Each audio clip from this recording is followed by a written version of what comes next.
নমস্কার ভাই। আজকের আলোচনা প্রেম করে বিবাহ হবে কিনা, এই প্রশ্নটা হামেশাই শুনতে হয় এবং সবারই মনে কিন্তু একটা ইচ্ছা থাকে। আজকে হস্তরেখায় কি করে জানবো যে প্রেম করে বিয়ে হওয়ার সম্ভাবনা কতটা আছে। এই যে হাতটা দেখছেন, এই হাতে এই যে ক্ষেত্রটা, এই ক্ষেত্রটা যে বুধের ক্ষেত্র।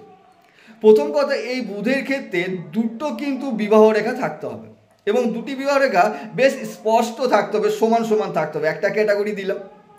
এবার এই যে ক্ষেত্রটা রবির ক্ষেত্র, এই রবির ক্ষেত্রে একটা স্পষ্ট রবি রেখা থাকতে হবে, স্পষ্ট রবি রেখা থাকতে হবে। এবং সাথে সাথে এটি যে হৃদয় রেখা, এই হৃদয় রেখাটা কি করতে হবে, বেশ স্পষ্ট হবে, বেশ একদম পুরো ডার্কনেস থাকবে। হৃদয় রেখার পাশে কিছু কিছু চেরা চেরা দাগ থাকতে হবে, ছোট ছোট। এবং সাথে এই যে চন্দ্রের ক্ষেত্রটা, এই চন্দ্রের বেশ উঁচু হলে কিন্তু চলবে না, এই চন্দ্রক্ষেত্র বেশ একটু নিচু হতে হবে।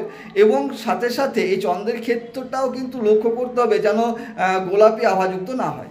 এবং এই যে হৃদয় মস্তিষ্ক রেখা এবং সাথে সাথে এই যে আয়ু রেখা, এই দুটো রেখার মধ্যে ফাঁক থাকতে হবে, গ্যাপ থাকতে হবে। এই রকম যদি আপনার হাতে থেকে থাকে তাহলে 110% নিশ্চিত আপনাদের প্রেম করে বিবাহর সম্ভাবনা কিন্তু তৈরি হয়ে যাচ্ছে।